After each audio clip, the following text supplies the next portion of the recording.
Et aussi de savoir quelles sont les armes que le diable utilise pour nos combats. Bien aimé dans le Seigneur, j'aimerais dire à une personne que face au combat spirituel, il n'y a pas simplement nous qui combattons, mais il y a aussi des diables qui utilisent ces capacités pour nous combattre. Mais malheureusement, face au combat spirituel, nous constatons que c'est plus nous qui attaquons. Mais comment est-ce que nous ne vivons pas le combat du diable? Dans le combat spirituel, feu, feu. Mais s'il y a réellement un combat spirituel, pourquoi est-ce que nous ne vivons pas les attaques du diable aussi? Et c'est comme ça qu'il est important pour tout et chacun de savoir ceci. Le combat spirituel est réel. Mais il est mieux de savoir quelles sont les armes que l'adversaire utilise pour toi aussi. C'est comme ça que nous avons lu la semaine passée où la Bible parle de ceci. Dépouillez-vous des œuvres des ténèbres. Et les œuvres des ténèbres ou les armes des ténèbres, c'est quoi? On a plus parlé du péché. Parce que si le diable veut te combattre, il va occasionner en ce que tu pêches. Tu tombes dans l'impureté. Une fois que tu tombes, c'est de là qu'il aura l'accès d'entrer dans ta vie. La Bible dit, le diable est un lion rugissant, cherchant qui dévorer. Il est en train de camper tout autour de nous. Il cherche qui dévorer. Le diable a sa force, mais il ne peut pas manifester sa force sur nous. Pourquoi? Parce que nous sommes couverts par l'ombre du Tout-Puissant. Mais si le diable a l'accès d'entrer dans nos vies, c'est parce qu'il trouve en toi que tu as la nature du péché. Parce que le péché, c'est sa nature à lui. C'est son arme à lui. Et quand il utilisera cette arme, c'est ça qui lui donne l'accès d'entrer dans ta vie. Et c'est comme ça qu'il est important de savoir que les diables cherchent toujours un moyen de nous accuser et de nous faire parvenir devant Dieu comme des injustes. C'est une fois que nous sommes accusés, c'est là qu'il va nous attaquer. Il n'y a aucune personne qui marcha dans la crainte de Dieu a fui attaquée par les diables. Il n'y a aucune personne qui est sous la couverture de Dieu et qui soit attrapée par les diables. Mais le problème c'est quoi? C'est que lorsque nous faisons face au combat spirituel, le diable cherche tout ce qu'il y a de son pouvoir à lui. Non pas pour nous envoyer encore l'effet de la raille. Pas comme ça. Qu'est-ce que lui fait? Il va chercher un canal, un couloir par lequel il va entrer pour t'avoir. Amen, amen. Parole du Seigneur. Amen, amen. Alors ici, je vais vous expliquer maintenant ce qui se passe. Je vais parler aujourd'hui sur la justice, la miséricorde et la grâce. La justice, la miséricorde et la grâce. J'appelle mes frères bien-aimés, s'ils peuvent s'approcher déjà. La justice, la miséricorde et la grâce. J'aimerais que tu écrives ça. La justice, la miséricorde et la grâce. Si possible, vous pouvez même monter ici, ça va aider. La justice, la miséricorde et la grâce. Vous pouvez nous soulever ça, c'est possible. Voilà. La justice, la miséricorde, ainsi que la grâce. Ce sont les trois facettes de Dieu. Dieu est un Dieu juste. Dieu est un Dieu miséricordieux. Dieu est un Dieu de grâce. Mais toutes ces qualités ne fonctionnent pas de la même manière. Je vais vous expliquer ça. C'est quoi la justice de Dieu? C'est recevoir exactement ce que l'on mérite selon le roi de Dieu. Quand est-ce que Dieu est juste? C'est lorsque tu marches selon sa volonté. Tu serviras l'Éternel ton Dieu et il te bénira. C'est-à-dire que de la manière que tu le serviras, c'est de la manière que tu te béniras. La Bible dit, c'est par la souillure de ton front que tu mangeras. Avant que l'homme mange, il faut qu'il travaille. Et c'est de là qu'on appelle la justice de Dieu. C'est quand tu es derrière sa parole pour accomplir. C'est lorsqu'il t'a donné un principe à marcher. Et que si tu marches selon ces principes, tu es béni. Et si tu ne marches pas selon les principes de Dieu, il y aura la répétition de la malédiction sur toi. Deutéronome chapitre 28, la Bible dit, si tu obéis à la voix de l'Éternel ton Dieu, en suivant et en mettant en pratique tout ce que je t'ai prescrit aujourd'hui, je bénirai tes entrailles et je bénirai ta vie. Deutéronome chapitre 29, la Bible dit, si tu n'obéis pas à la voix de l'Éternel ton Dieu, voici la malédiction qui se reposera sur toi. C'est lorsque Dieu existe, il met une loi. Et lorsque l'homme applique cette loi comme il le faut, c'est de là que la personne sera bénie de Dieu. C'est de là que cette personne sera agréable aux yeux de Dieu. Mais que si c'est le contraire, et que la personne ne marche pas comme cela était pu, c'est de là que la personne sera soit maudite, ou il sera livré par les diables. Parce que les diables, dans le monde spirituel, vous devez savoir, il y a une loi qu'on appelle la loi protocolaire. Donc tu ne peux pas toucher à ce qui m'appartient. Et même Dieu sait qu'il ne peut pas toucher à ce qui est entre les mains du diable. Parce que soit tu es du camp de la lumière, soit tu es du camp du ténèbre. La Bible déclare qu'en Jésus nous avons quoi? Il est le chemin, la vérité et la vie. Mais au diable, c'est lui là les ténèbres. Mais c'est-à-dire ceci, c'est lui qui marche dans la vérité et dans les camps de Jésus. Mais celui qui marche dans les camps du péché, il est automatiquement, légitimement le fils du diable. Dans la justice de Dieu, lorsque tu ne marches pas selon le principe de Dieu, tu es livré par les diables. Est-ce que quelqu'un me comprend? Et c'est pourquoi un homme juste est celui qui n'a jamais péché. Pourquoi? Il n'a jamais péché parce qu'il sait que le péché n'est pas simplement une transgression à la loi de Dieu, mais aussi le péché est une porte qui permet au diable d'entrer. C'est surtout le péché communément appelé le sexe. C'est un péché qui provoque ou qui appelle plusieurs esprits, dans lesquels si vous tombiez, non seulement que vous allez pécher devant Dieu, mais aussi une fois que vous péchiez de ce côté, il y a une porte qui s'ouvre. Ces portes-là, on appelle ça des vortex. Des portes qui s'ouvrent et qui appellent plusieurs esprits. C'est pourquoi il est important de savoir ceci. Quand nous bénissons ici les mariages, nous communiquons un ange qu'on appelle l'ange Anaël. Ange Anaël, c'est l'ange de la bonté et de la multiplication dans le mariage.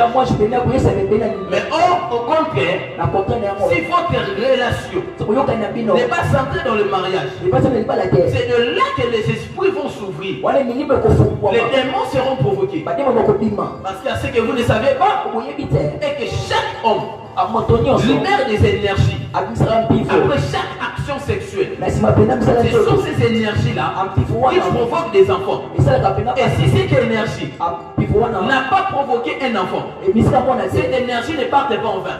Au contraire, l'énergie provoquera des démons. D'où viennent les démons?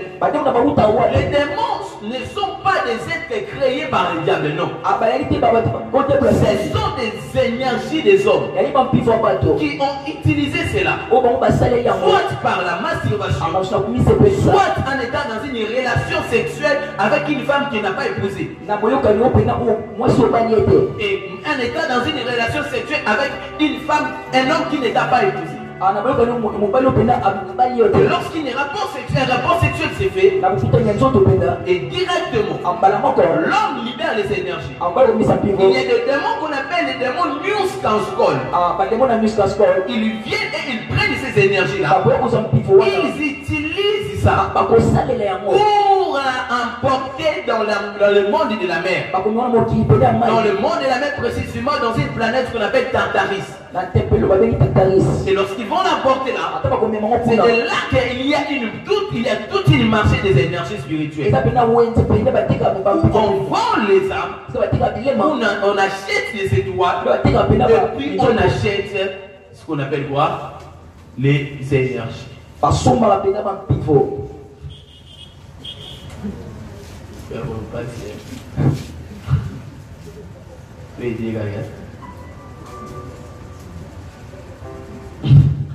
On a fait un peu fort.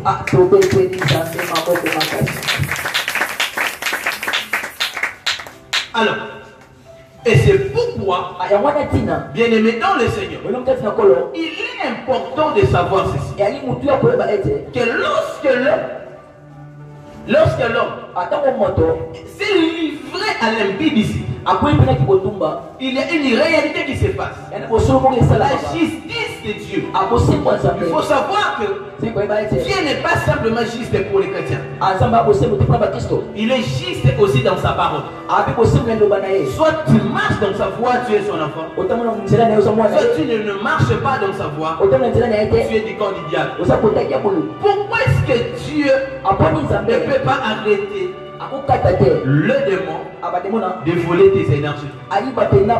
Pourquoi?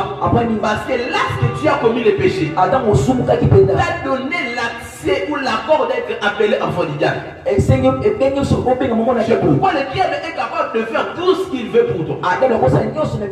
Je vais vous relater une histoire qui s'est passée à Lubumbashi. Je suis à Lubumbashi. L'un des pères qui m'a récité, le papa Lick.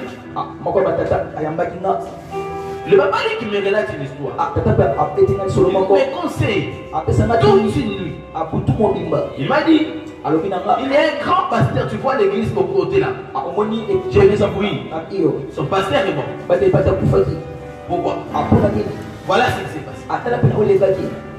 Le pasteur était un homme puissant. Un homme puissant. Il pouvait prier pour un billet. Vous voyez les gens de billets, qui arrivent, qui viennent avec des problèmes là. Soit il y a un peu une petite déchirure là. Est-ce que vous comprenez? Il pouvait prier pour ces billets. Et les billets retournaient à sa forme. À Lubumbashi, il y a des hommes qui opèrent avec Dieu. C'était un homme puissant. Il était au niveau des Carabiens. Maman dit Carabiens. Voilà. Il était au niveau des Carabiens. Un homme puissant. C'est après que cet homme opérait avec le Seigneur. Il avait une faiblesse. Sa faiblesse est que ses enfants de l'église ne les soutenaient pas financièrement. À chaque fois je vous dis, frère, ses enfants de l'église ne les soutenaient pas financièrement. Et ça, c'était déjà un problème. Dans lequel les sorciers se sont réunis. Comment peut-on faire pour avoir ces pasteurs? Et c'est de là que une femme s'est élevée au milieu des sorciers. Et dit, donnez-moi seulement le moyen. J'aurai cet homme. La femme est venue à l'église. Le pasteur a dit, nous cherchons quelqu'un qui peut nous aider à acheter des tôles pour l'église. Combien de tôles? Autant de tôles. C'était plus de 100 tonnes. Et c'est de là Aucune personne dans l'église ne s'est levée. Même pour avoir une petite tôle. Et la femme s'est levée. Elle dit, je vais acheter moi-même tous les 100 tôles. Est-ce que vous me comprenez? Et le pasteur était tellement dans la joie. Il dit, voilà, Dieu m'a béni. Est-ce que vous comprenez? Il a dit, Dieu a fait quoi? Dieu m'a béni. Dans la joie qu'il était emporté, il commence à prier avec Claudia. Et la femme a bâti l'église. Elle a contribué financièrement. Frères et sœurs, il faut soutenir vos pasteurs. Je vous l'ai dit. Il faut non seulement les soutenir seulement financièrement, mais aussi les protéger face à ces choses. Il y avait un jeune dans l'église qui disait, papa, malgré que cette femme vous soutienne, moi je ne suis pas convaincu qu'elle est une bonne femme. La femme, qu'est-ce qu'elle fera? Elle a commencé encore à soutenir plus. Elle a pris la femme du pasteur. Elle l'a amenée à l'étranger. Elle lui a acheté des choses. Elle n'avait même pas une mauvaise idée. Et le pasteur voyait qu'il n'y avait aucune mauvaise idée. Ils priaient ensemble, ils priaient. Et elle contribuait jusqu'à ce qu'elle a offert une voiture au pasteur. Le pasteur s'est dit, depuis les 20 ans de mon ministère, c'est ma première fois d'avoir quoi? Une voiture. Le pasteur a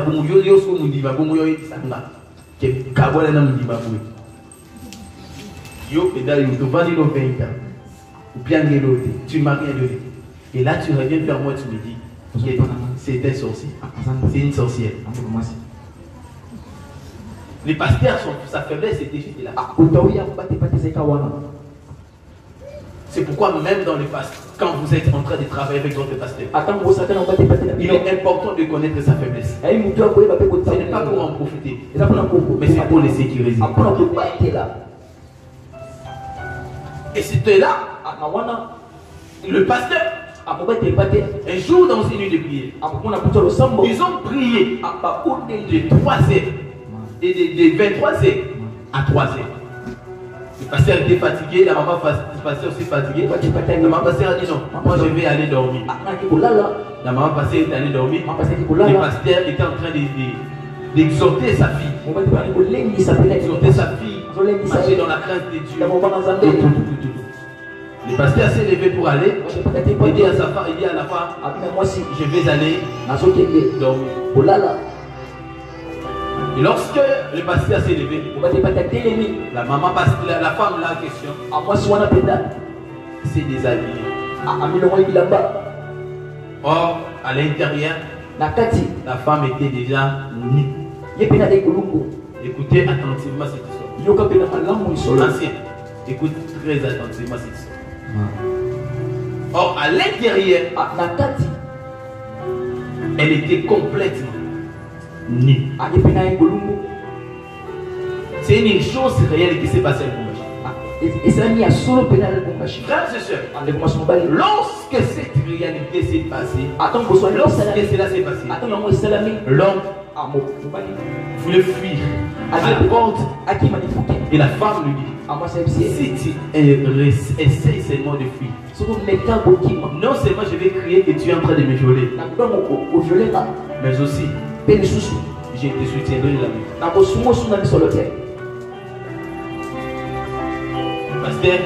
Pasteur s'est dit, je le ferai. Mais après, je reviendrai vers le Seigneur pour lui dire pardon. Le pasteur est tombé avec la sœur dans la maison. Est-ce que vous me comprenez? Et puis, qu'est-ce que cette femme a fait? Elle a juste pris les énergies qui a dégagé l'homme. Elle a mis ça dans un sachet. Et puis, la même nuit, elle est allée emporter ça dans la maison des sorciers. Les sorciers étaient en train de se comploter. Qui se disaient, comment est-ce qu'on peut faire pour avoir ces pasteurs? La femme est venue au milieu de eux. La femme a dit, j'ai celui que vous cherchez depuis longtemps. Il dit, non, toi tu viens de la y avec les grands maîtres. Non, j'ai dit la vérité. J'ai ce que vous cherchez. Je vous dis, attention. Il dit, non, j'ai ce que vous cherchez. Et il dit, qu'est-ce qui prouve que vous avez ce que vous cherchez? Voilà les énergies. Les sorciers s'est mis dans la joie. La femme dit que, parce que c'est la femme là qui avait confessé. Elle avait confessé. Elle dit qu'on a passé toute la nuit dans la joie et dans la fête. Parce que nous avons cherché ces passés depuis longtemps. Les sorciers vous cherchent. Je vous dis, hein, vous êtes appelés à être un pilier de la famille. Les sorciers vous cherchent. Les rois, les sorciers te cherchent. Et c'est comme ça. Qu'est-ce qui s'est passé? Après, le lendemain, vu que c'était un samedi, le dimanche, les pasteurs ne pouvaient pas prêcher parce qu'il s'est culpabilisé. Il n'a même pas eu le temps, il a dit, je ne sais pas ce que je peux faire.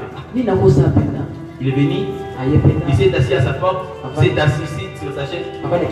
Et là, il a dit, c'est ma son pasteur, viens prêcher. Il sentait toujours qu'il y avait des mots de tête. Il a dit non, ça ne va pas. Il est rentré à la maison. Et puis lorsque ses enfants sont rentrés à la maison, on a constaté qu'il y avait une fièvre qui montait. On lui a donné un médicament. Mais ça n'a abouti à rien. On a dit non, il faut l'amener à l'hôpital. On l'a amené à l'hôpital. Il passait ici.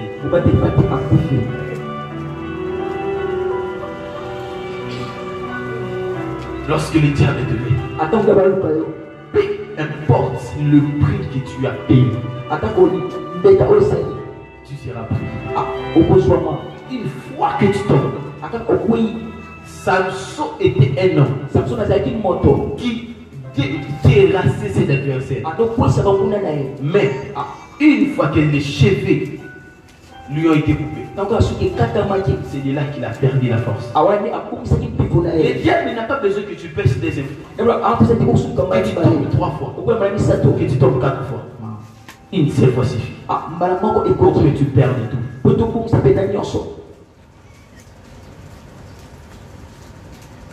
Est-ce que j'ai bien avancé? Apporte-moi le verre. Je vais vous expliquer encore une autre réalité. Suivez attentivement.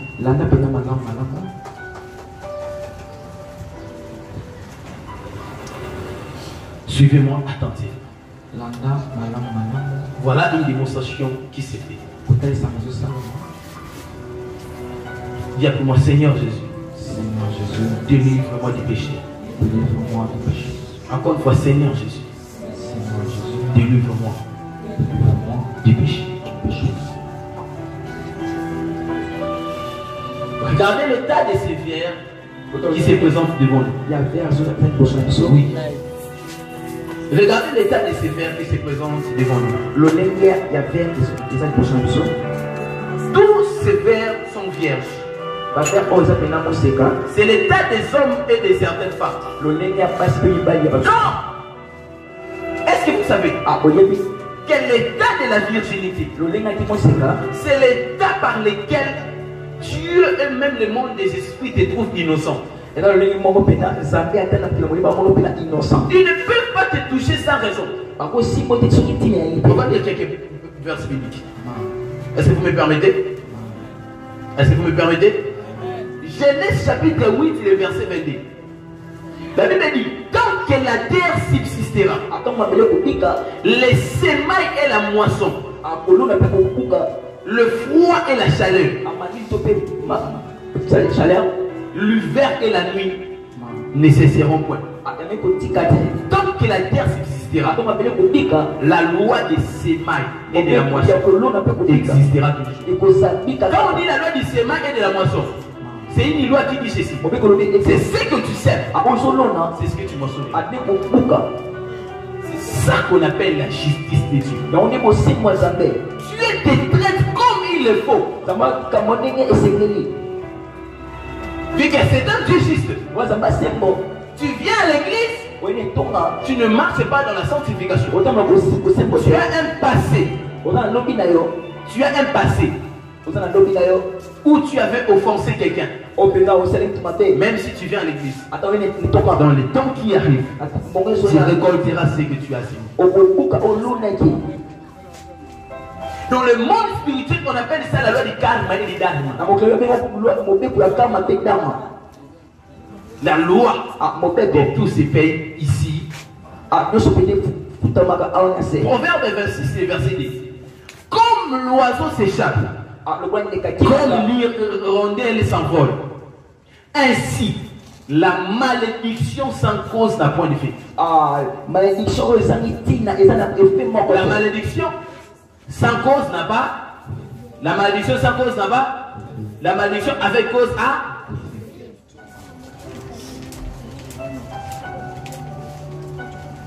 La malédiction avec cause a de l'effet. C'est-à-dire ceci. Toute répercussion du diable sur toi, s'il y a une cause, il aura de l'effet sur toi. Toute attaque du diable dans ta vie, s'il y a une cause, il y aura de l'effet sur toi. Pourquoi est-ce que tu es combattu financièrement? Pourquoi tu es combattu spirituellement? Pourquoi tu es combattu dans le travail? Toutes les choses ne marchent pas comme il le faut. Il y a une cause qui appelle cette réalité. Voilà ce que c'est. Ouvrez.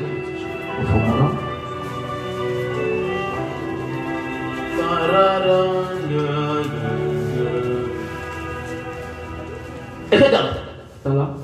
L'homme était vierge. La femme était vierge. Il n'avait aucun problème. Aucune mauvaise réalité. Ici, vous ne verrez aucune mouche vouloir monter ici. Pourquoi? Parce qu'il n'y a rien qui l'attire. Est-ce que vous me comprenez? Mais une fois qu'il couche avec Lia Patrick ou Yamado, vous verrez non seulement qu'il changera de couleur, mais aussi on verra qu'il y a quelque chose qui est à l'intérieur. Mais aussi on verra que les mouches vont commencer à monter ici. L'homme recevra des énergies à la qualité de la vie de cet homme. Tous sont des chiens, mais tous n'ont pas la même couleur.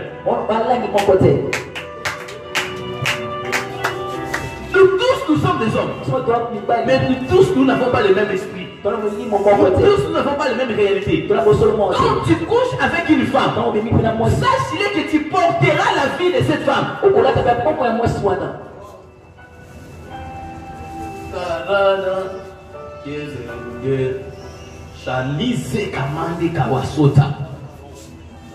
La réalité de la mort est entrée dans votre famille, est entrée dans ta vie. De maladie. Pourquoi? Parce que lui déjà dans sa famille, il souffre déjà. Ils en ont assez. Un Corinthiens, la Bible déclare: ne savez-vous pas que celui qui s'attache à une prostituée devient un seul corps avec lui? Ça, c'est une réalité qui a. Ça manda Karobe. Et avec lui, ça n'a pas marché. Il est parti. Tu t'es dit, je vais m'attacher avec Antoine. Pour sœur divine. En s'attachant avec la sœur divine, boum, vous êtes tombés encore ensemble.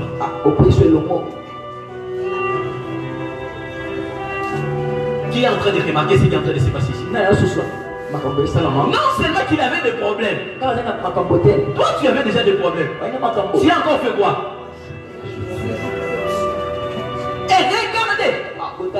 Est-ce que la couleur rouge apparaît encore rouge? Est-ce que vous avez remarqué que nous avons ajouté l'orange? Mais pourquoi l'orange ne se voit plus? La première réalité a englouti les désirs.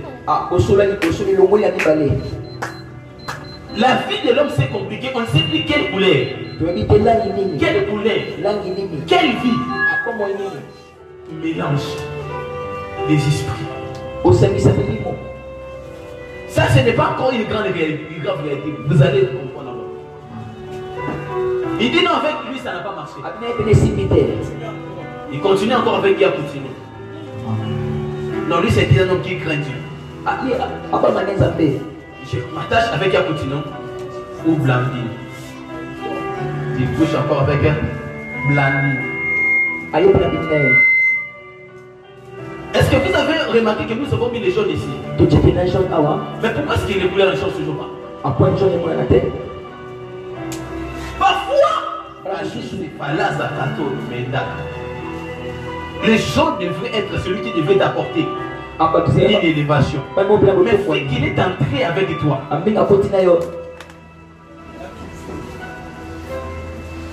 Tu es avec une bonne personne. Mais depuis que tu es avec lui, il n'y a pas eu de changement. Quand il était avec l'autre homme, la femme, il y avait des bonnes choses. Mais depuis qu'il est avec toi, c'est comme si c'est toi qui l'as apporté les coca. Regardez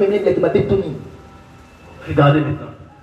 Toi, avec ta sémence, tu cherches un pasteur. Tu cherches un homme qui avait de la destinée. Un homme qui avait un avenir. Un homme qui n'a jamais connu des femmes vierges. Et une fois, tu couches avec lui.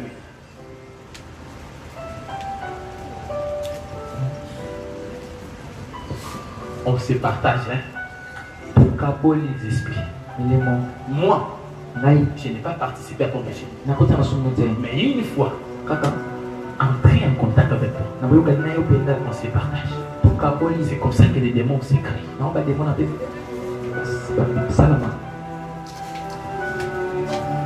J'ai besoin encore d'un bassin et de l'eau. Voilà. Je vous ai dit une chose. Le problème dans la sexualité, c'est quoi? C'est que tu n'as pas forcément besoin de coucher avec plusieurs personnes pour vivre des mauvaises réalités.